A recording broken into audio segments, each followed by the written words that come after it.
guys? Good. You got anything? I got something for you. Good. I just want to let y'all know it's Paul's birthday. I'm sure most of y'all know. So it's your birthday. I had asked him earlier what he wanted for his birthday, and he told me that he really wanted to get this whole quarterback thing out of the way. So he said it'd make his life a lot less stressful if we could get this quarterback thing out of the way. So I figured with that, I'd go ahead and let y'all know that it'll be a couple more days. Well, I'm not the greatest birthday present I ever got. Fine out there today, kids pushed hard, and I'm really proud of the way they're practicing because they're pushing hard. They pushed hard yesterday, they pushed hard today, and we had good physical practices the last 2 days. So I'm pleased with that, and we're getting to work on a lot more of the game plan stuff. So that's positive. Charles Floor. Noticed Kevin Butler out there today. I understand he's been out there for a while. Man, y'all have been off y'all's mark. We've Yeah. been waiting on that. He's kind of incognito. He got the big hat and the glass. I don't know. But can you talk about how that came together? Because I'm waiting on somebody. I was just kind of like, we had bets on who would come up with the question. But he's an undergraduate student. He's finishing up his degree, which allows him to help us. And I think it's the greatest asset that a first-year coach could have, especially for somebody who really has not dealt on the psychological level with kickers. And who better to have than one of the greatest to ever kick in the game. And obviously he doesn't, he's not able to be there every day. He's got classes, he's got other things he's got going on. He's got his personal life, his family. But I'm very grateful that he's willing to do it. And he's been a great asset for those guys, kind of a sounding board. Because a lot of places don't have guys who they can even talk to. And he's been a great asset for us. So he'll be with us a couple days a week and help us out. It's really kind of a minor thing, but is that a paid position? I don't know about student assistants. He's not a student assistant. He's just an undergraduate student trying to get his degree, so he's allowed to come out. So it's not a paid position. Is it any closer to a starting kicker? I guess somewhere in that 24 to 48. He could be named any minute, so we're closer and closer, and we feel a lot more comfortable about where we are as far as the kickoff duties and the field goal kick duties. Could those be separate? Could be.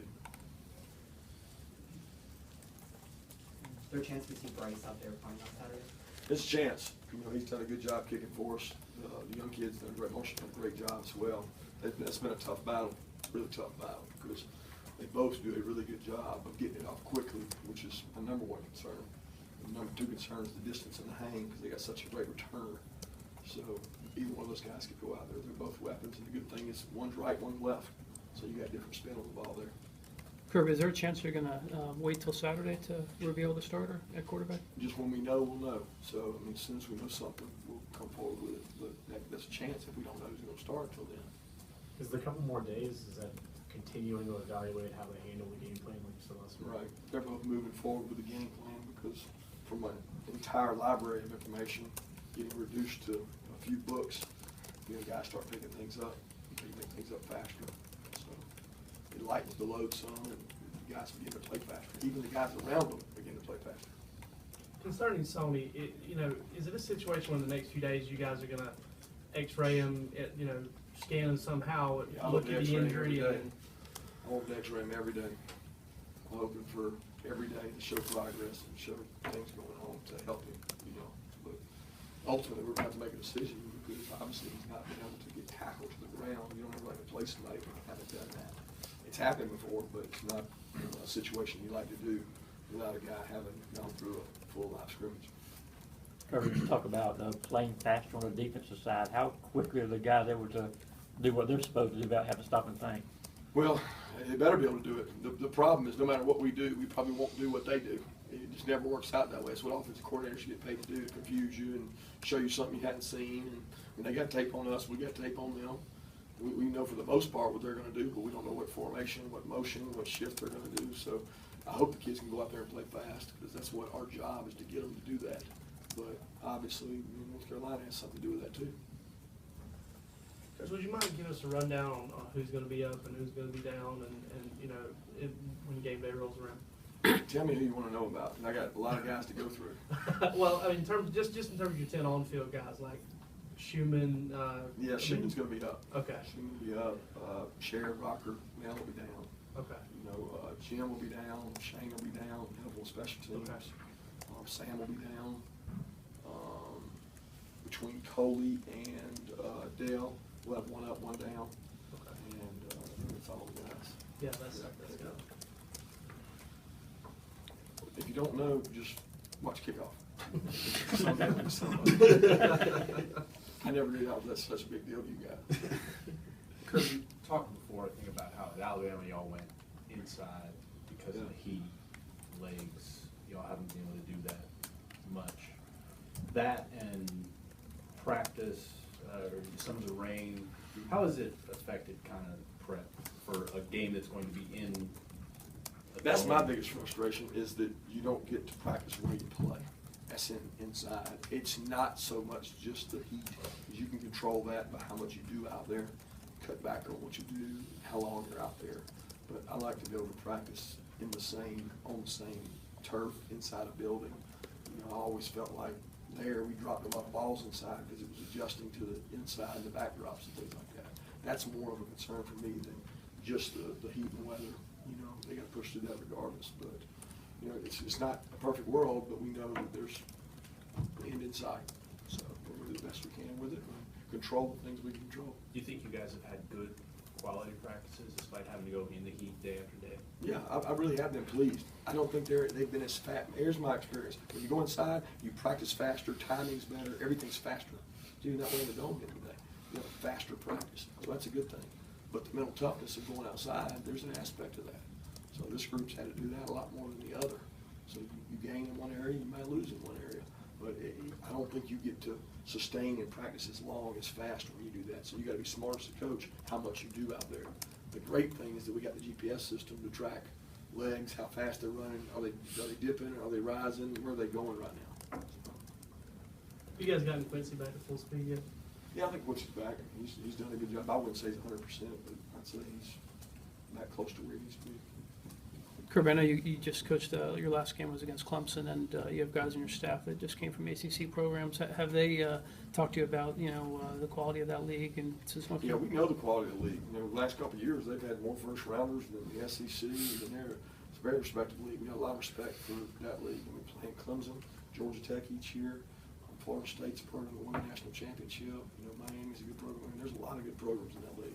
Our kids respect that league. They know. I mean, there's a lot made about that, but not within our department, because we know North Carolina's a really good football team. Kirby, I know most coaches like to have more practices. Will you be happy, relieved to get to a game? Oh, yeah. We need to get to a game. It's our next step. I mean, we need to show the progress we've made, and I don't think we can take more steps forward until we play a game. We play a game, we're going to be able to say, okay, this is how they responded in this adversity, in this situation, because regardless, there's going to be good and bad things that happen.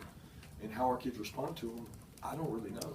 I'll only find that out on Saturday night, so I'm excited to find out how we respond, because I think that's the only way we're going to get better. With Gene Chiswick running those defenses, some of the things you're seeing maybe similar to what they did when, you know, Auburn did rather when he was Sure, there. we're similar to what he did at Auburn. Yeah.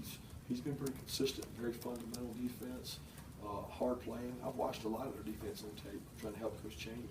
Got a lot of respect for the way they play defense and how they execute. Do a really good job. Defensively, we talked about middle linebackers with you or inside linebackers with you recently. Is that a situation where you're comfortable with all three of those guys calling the defense and you know, articulating all that stuff? I feel good about those three. Those three have all practiced hard. Those kids practice hard. Really proud of how they practice. Kirby, a little dumb question considering the game week is North Carolina, but they put out a thing today that said fans were asked to wear black jerseys for the Louisiana Lafayette game. Are you guys I don't understand your question. not black jerseys, to wear black? Are you wearing black jerseys for that game also? We're probably going to wear those black jerseys. I just don't know when. It's just one of those things that, to be honest with you, I can't believe you'd ask me that question right now. I just said it was a dumb question. Tell my guys all the time if you know it's a dumb question. I got a lot more on my plate. I know. Black jerseys. All right, so, yeah, we may wear them. I don't really know. When we do, I'm not concerned with black jerseys like y'all. I'm a lot more concerned with what's inside the jersey. It seems like we've almost glossed over at this point. The fact that you're going to have Nick Chubb in this game. When you look back at when you inherited the situation back in December and you knew what you had, I thought knowing it was what you got, 50 what you at got. best. I Yeah. mean, I really didn't. I mean, I guess it's hard because you see him limping, and you see him, you know, the brace. You see him through spring, and it's not in your mind. It's like a little doubtful. But I will say this: as the summer went, it became more and more promising. And that's a credit to Ron Corson, his staff, and a credit to Nick Chubb, man. I mean, when I went out and watched this kid do the taekwondo and karate and the stuff he did, it's incredible what he's done. So it's a credit to him. Was that Ron's idea for the taekwondo I'll thing? be honest with you, I can't answer that. I'd like to say it was, I think it was, because he's done it before. Give Ron the credit, but Nick likes that stuff. With all the players you've been around in your career, and you talk about the work ethic and all that Nick put through, kind of where does he stack up in your eyes in that regard? He's top 10. I've been around some good ones now. Mm-hmm. Some of them really like to practice and really work. And he's in that category. Sort of a personal question. What sort of intangible qualities do you look for in a starter? Just any starter. Any starter? Any starter. What sort of Toughness, competitiveness, relentless effort, over and over and over again, regardless if it's Monday of the Nickel State game or if it's Monday of the Super Bowl. They're going to practice the same way. With your kickers, do you know what their range is like in terms of, Sure. do you have good confidence of that certain? Definitely not. You're asking what it is? No, we haven't seen them except for, I guess, G-Day, right? Yeah, I've seen them a lot, so I know what the range is, but I'd rather not share that. Time for one more question? Kirby, was it important to get to the dome just so the kids could see the dome, get that out of the way, or is that really overrated? It really wasn't what it was about. I would love to go on the Falcons. We've been home sooner, you know, to watch some high school football games, but we couldn't. So we had to go further.